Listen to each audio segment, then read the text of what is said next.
And finally he said it came to me, and he told this to a group of Methodist women because McKinley was going to be a Methodist pastor. And he said, it came to me. I don't know how it came to me, but suddenly it came to me. He said, we had to take them all on, and we had to Christianize them. The President of the United States took the Philippine Islands to be part of American territory so we could Christianize them. You can go up there and see that ship.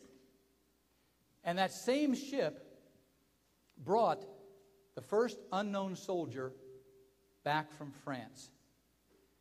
There were cemeteries all over France after World War I. And what they did was they went out to 5 different cemeteries and exhumed the caskets.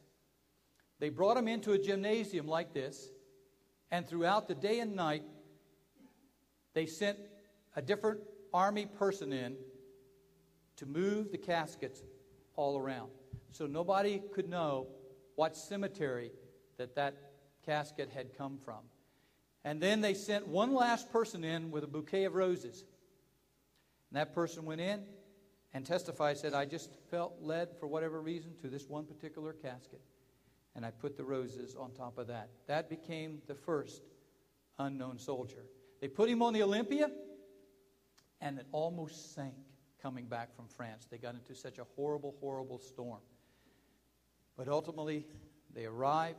They came up the Potomac River, and as they passed Mount Vernon, the ship went, oh, oh, before the house of the first president of the United States who had spent his life in service of his country.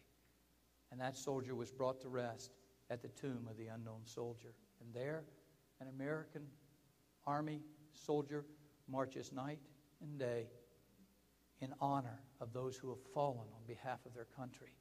Your children need to see that. Your children need to go to Arlington National Cemetery and see the burial of one of our fallen heroes being brought in on a caisson with the boots and the saddle turned backwards of the horse that leads it in. Your children need to visit the grave of Audie Murphy. They need to see the crow's nest from the battleship Maine. They need to see the history of this nation. They need to go in to the memorial built for Lincoln, and they need to read the message from his second inaugural address that is carved into the walls of that memorial. They need to go over to the Jefferson Memorial, and they need to see the words of that man that has been etched into stone. They need to go into the Library of Congress and see the words and the phrases that are written all around the top of that. You need to do that yourself, and your children need to know that because they need to have something to believe in. Your children need to know the updated version of the Fox's Book of Martyrs. They need to know the price that people paid just so we could have this book. They were burned at the stake for daring to copy this book into a language that the people could read. Satan hates that. He doesn't want you to read this book. He doesn't want you to know your covenant. He doesn't want you to know who you are in Christ Jesus. He doesn't want you to know right from wrong, good from bad. He doesn't want you to have the courage and the strength to walk away from something that you could steal. But your children need to be taught right from wrong. And the only way that they can know it, according to Abraham Lincoln, is to know this book. He said, only by the Bible can we know right from wrong. And so, as we approach this Memorial Day, it's important that you, your children, and your children's children know the heritage of this wonderful, wonderful nation now. I love pictures because pictures is another way of demonstrating the memorials to those who have lived for God and for their family and for their fellow man from the past. That's why we have so many pictures here. This picture is expensive. That senior picture out there that we're going to be putting up Thursday night, it's got the 4 kids on it. I'll just tell you how much that costs. That costs $277. Okay? You say, is it worth $277? Yep. Because all of those pictures, you don't know how many times I walk out in the hall and, kids get tired of being in a classroom, so they say they have to go to the bathroom when they really don't have to go to the bathroom. They just want to get out and stretch. And so I'll see those kids out there after having supposedly gone to the bathroom, maybe they did, and they're just kind of meandering down the hall, and they're looking up at those pictures, One little guy, I walked out there, and he was looking at the picture. He says, "My picture's going to be up there one of these days." That's exactly why those pictures are there. Is to cause a desire to emulate, to come into the hearts of these kids to attain to the stature that those kids attain to get their picture on the wall. Now let's talk about family. Do you have a family album? If you don't, you should. I mean, you ought to go back and you ought to get as many of the pictures as you can of great-grandpop and grandpop and dad and mom, and you ought to be taking pictures and putting together a family record. Listen, I can take you over to my house. I can pull out my family album that Shirley put together for me. And I can show you my granddad Moore standing there with his brother-in-law holding a 30-pound catfish that they caught with their hands.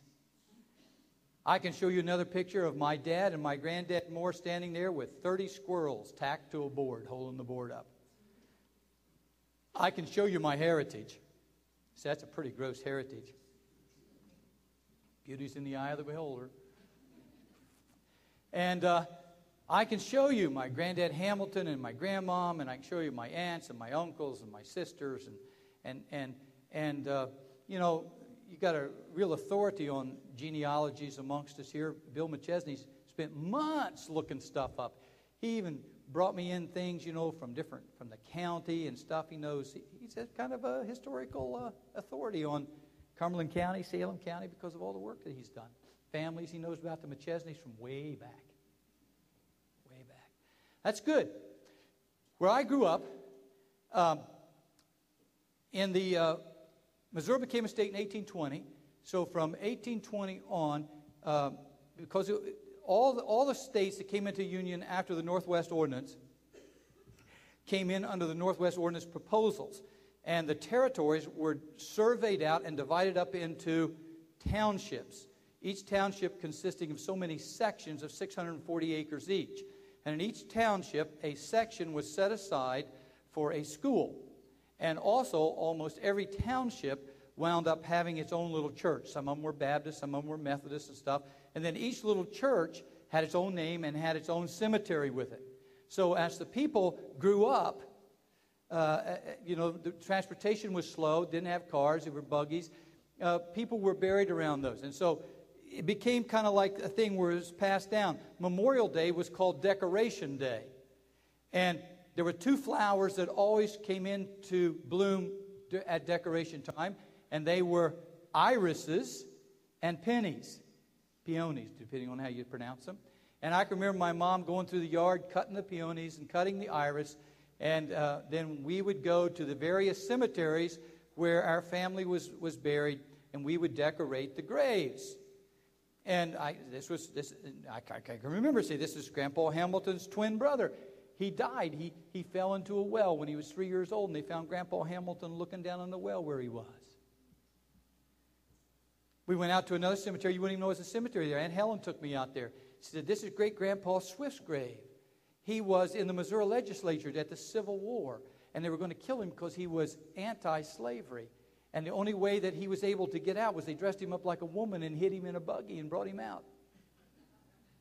And this was your other great-granddad, and he was a captain in the Civil War. And there's a family heritage that goes back.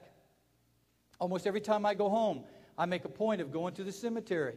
And I in my mind's eye, I drive down this road, and there's the tombstone. It says Moore on it. And you get closer, and it says Ruth and Virgil. That was my granddad Moore and my grandma Moore. And out close to the road is Mom and Dad's bodies. They're just bodies. They're not there. They're either with Jesus or they're in a hot place. But still, that's a tie. That's your family. And I think you should take the kids.